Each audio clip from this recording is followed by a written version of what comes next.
स्वागत है आपका हिंदी सारथी में। और सबसे ज्यादा स्वागत है आपका रस्मरथी के इस सफर में। रस्मरथी जिसको पढ़ते वक्त साहित्य और इतिहास के समन्वय को हम देख पाते हैं। कैसे एक साहित्य इतिहास के इतने बड़े महाभारत को अपने में समाहित करके कुछ खंडों में और कुछ एक दृश्य के वर्णन में हमें ये प्रतीत करवाता है कि संपूर्ण महाभारत को हम अपनी आंखों के सामने होता हुआ देख रहे हैं। रामधारी सिंह दिनकर की यह कृति पूरे हिंदी साहित्य जगत में एक अनमोल कृति है। इसकी हर एक शब्द किसी ग्रंथ के जैसे है।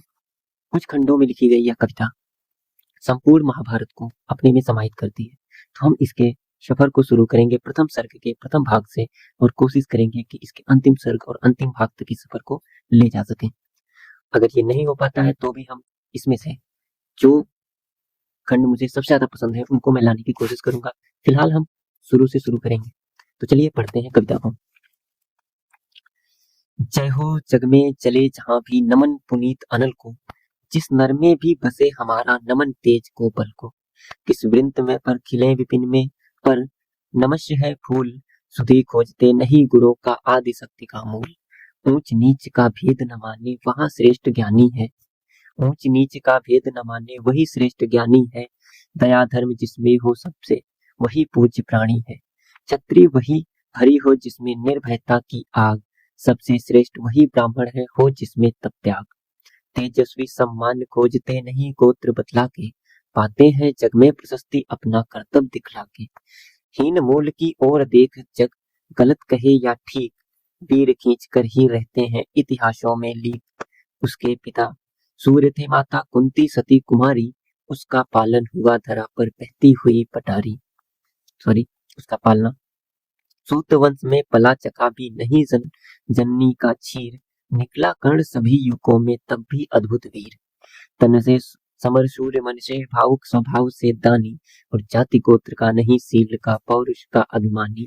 ज्ञान ध्यान शास्त्र शस्त्र का कर सम्यक अभ्यास, अपने गुण का किया कर्ण ने आप स्वयं सुविकास। अपने गुण का किया कर्ण ने आप स्वयं सुविकास। और अगला इसका भाग है। अलग नगर के कोलाहल से अलग पुरुष जन से, कठिन साधना में उद्योगी लगा हुआ तन मन से। निज समाधि में निरत सदा निज कर्म में चूर, मन में कुसुम सा खिला कर्ण जग की आंखों से दूर। नहीं फूलते कुसुम मात्र राजाओं के उपवन में, अमित बार खिलते हैं वे पुर से दूर कुंज कानन में। समझे कौन रहस्य प्रकृति का बड़ा अनोखा हाल, गुदड़ी में रत्ती चुन चुन कर बड़े कीमती लाल। जलद पटल में छिपा किंतु रवि कब तक रह सकता है, युग की अवहेलना सुरमा कब तक सह सकता है। भाकर समय का एक दिन आखिर उठी जवानी जाग, फूट पड़ी सबके समक्ष पौरुष की पहली आग। रंगभूमि में अर्जुन था जब समा अनोखा बांधे, बढ़ा भीड़ भीतर से सहसा कर्ण सरासन साधे। कहता हुआ तीलियों से क्या कर रहा गर्भ से फूल, अर्जुन तेरा सुयस अभी क्षण में होता है धूल। तूने जो जो किया उसे मैं भी दिखला सकता हूँ, चाहे तो कुछ नई कलाएं भी सिखला सकता हूँ। आंखें खोल कर देख कर्ण के हाथों का व्यापार, फूले सस्ता सुयस प्राप्त कर उस नर को धिक्कार। इस प्रकार कह लगा दिखलाने कर्ण कलाएं रण की, सभा स्तब्ध रह गई आंख टंगी जन जन की। मंत्र मुग्ध सा मौन चतुर्दिक जन का पारावार, और गूंज रही थी मात्र कर्ण की धनवा की टंका। फिर कर्ण त्यों साधु साधु का उठे सकल नर नारी, राजवंश के नेताओं पर बड़ी विपदा अति भारी। द्रोण भीष्म अर्जुन सब फीके सब हो रहे उदास, एक सुयोधन पढ़ा बोलते हुए वीर शाबाश। द्वंद्व युद्ध के लिए पार्थ को फिर उसने ललकारा, अर्जुन को चुप ही रहने का गुरु ने किया इशारा। कृपाचार्य ने कहा सुनो हे वीर युवक अनजान, भरतवंश अवतंस पांडु की अर्जुन है संतान। क्षत्रिय है या राजपुत्र है यूं ही नहीं लड़ेगा, जिस तिससे हाथापाई में कैसे कूद पड़ेगा। अर्जुन से लड़ना हो तो मत कहो सभा में मौन, नाम धाम कुछ कहो बताओ कि तुम जाति हो कौन। जाति हाय रे जाति, कर्ण का हृदय क्षोभ से टोला, कुपित सूर्य की ओर देख वह वीर क्रोध से बोला। जाति जाति रटते जिनकी पूंजी केवल पाषंड, मैं क्या जानू जाति जाति है मेरे भुजदंड। ऊपर सिर पर कनक छत्र से भीतर काले के काले, शर्माते नहीं जगत में जाति पूछने वाले। सूर्य पुत्र हूँ मैं लेकिन थे पिता पार्थ है के कौन, सॉरी, सूत्र पुत्र हूँ मैं लेकिन थे पिता पात्र पार्थ के कौन। साहस हो तो कहो ग्लानि से रह जाओ मत मौन। मस्तक ऊंचा किए जाति का नाम लिए चलते हो, पर अधर्म में शोषण के बल से सुख में पलते हो। अधम जातियों से थर थर कांपते तुम्हारे प्राण, छल से मांग लिया करते हो अंगूठे का दान। पूछो मेरी जाति शक्ति हो तो मेरे भुजबल से, रवि समान दीप्त लालाट से और कवच कुंडल से। पढ़ो उसे जो झलक रहा है मुझ में तेज प्रकाश, मेरे रोम रोम में अंकित मेरा इतिहास। अर्जुन, बड़ा वीर क्षत्रिय है तो आगे वह आवे, क्षत्रित्व का तेज जरा मुझको भी तो दिखलावे। अभी छीन कर इस राजपूत के कर से तीर कमान, अपनी महाजाति का दूंगा मैं तुमको पहचान। कृपाचार्य ने कहा, वृथा तुम कुत्र हुए जाते हो, साधारण सी बात उसे भी समझ नहीं पाते हो। राजपुत्र से लड़े बिना होते हो अगर आकाश अर्जित करना चाहिए तुम्हें चाहिए पहले कोई राज। कणहत प्रभु हुआ तनिक मन कुछ भरमाया, सहना सका अन्याय से योधन बढ़कर आगे आया। बोला, बड़ा पाप है करना इस प्रकार अपमान, उस नर का जो दीप रहा हो सचमुच सूर्य समान। मूल जानना बड़ा कठिन है नदियों का वीरों का, धनुष छोड़कर और गोत्र क्या होता रणधीरों का। पाते हैं सम्मान तपोबल से भूतल पर शूर, और जाति जाति का शोर मचाते केवल कायर को। किसने देखा नहीं कर्ण जब निकल भीड़ से आया, अनायास आतंक एक संपूर्ण सभा पर छाया। कर्ण बड़े ही सूत्रपुत्र हो अथवा चमार, मलिन मगर इसके आगे है सारे राजकुमार। करना क्या अपमान ठीक है इस अनमोल रतन का, मानवता की इस विभूति का धरती के इस धन का। बिना राज्य यदि नहीं वीरता का इसको अधिकार, तो मेरी यह खुली घोषणा सुने सकल संसार। अंग देश का मुकुट कर्ण के मस्तक पर धरता हूँ, एक राज्य इस वीर रीत के अर्पित करता हूँ। रखा कर्ण के सिर पर उसने अपना मुकुट उतार, गूंजा रंगभूमि में दुर्योधन का जय जयकार। कर्ण चकित रह गया सुयोधन के इस परम कृपा से, फूट पड़ा मारे कृतज्ञता के भर उसे भुजा से।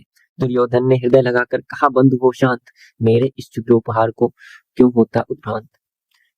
किया कौन सा त्याग अनोखा, दिया राज यदि तुझको, अरे धन्य हो जाए प्राण तू ग्रहण करे यदि मुझको।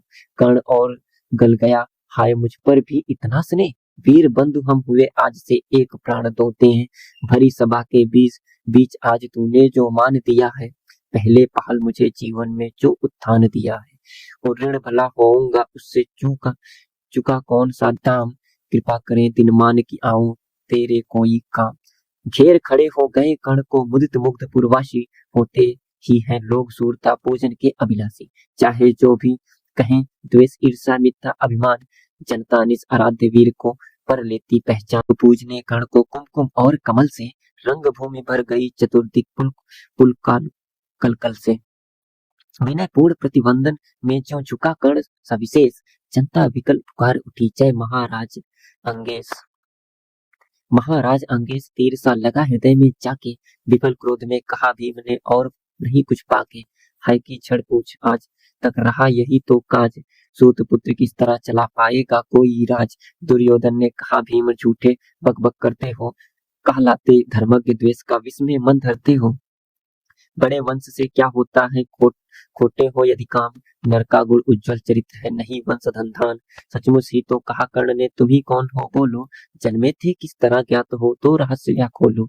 अपना अवगुण नहीं देखते अजब जगत का हाल, निज आंखों से नहीं सुझाता सच है अपना भाल। कृपाचार्य आप पड़े बीच में बोले, छी यह क्या है, तुम लोगों में बची नाम को भी क्या नहीं हया है। चलो चले घर को देखो होने को आई शाम, थके हुए होंगे तुम सब चाहिए तुम्हें आराम।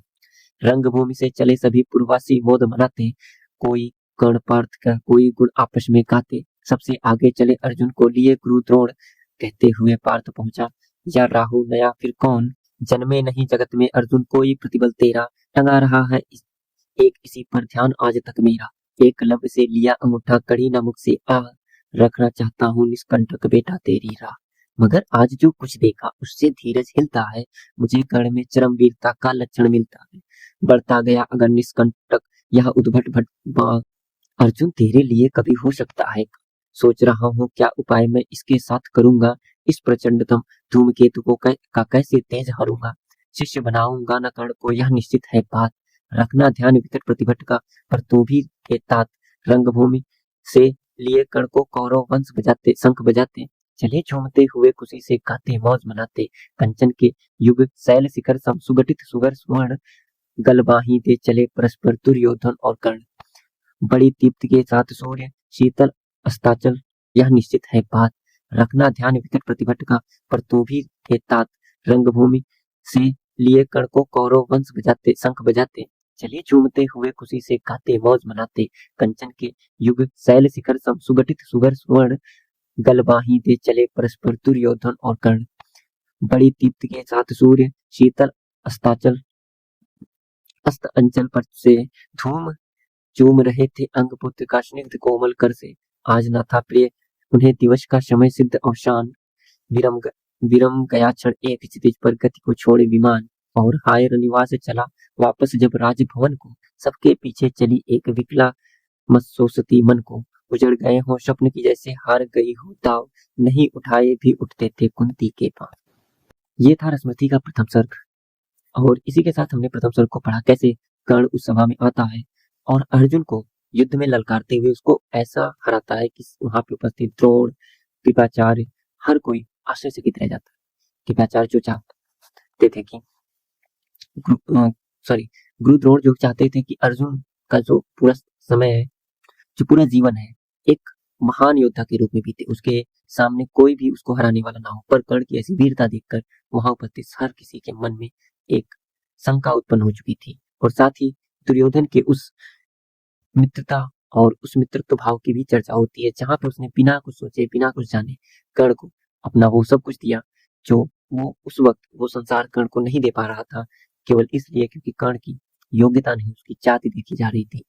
आज भी ये कविताएं प्रासंगिक हैं, जातियों का और योग्यता का आज भी टकराव हम देखते हैं और इस पे बहुत सारी डिबेट करते हैं। तो चलिए हम मिलेंगे आपसे अगली वीडियो में रसमती के द्वितीय सर्ग के प्रथम भाग से लेकर अंतिम भाग तक के सफर में। आपको ये कविता कैसी लगी? कोई बहुत सारी जगहों पे कविता पढ़ते वक्त त्रुटियां हुई होंगी बोलने में, तो उसको आप पहली बार समझ के माफ कर सकते हैं और अपना सुझाव हमें कमेंट में दे सकते हैं। धन्यवाद।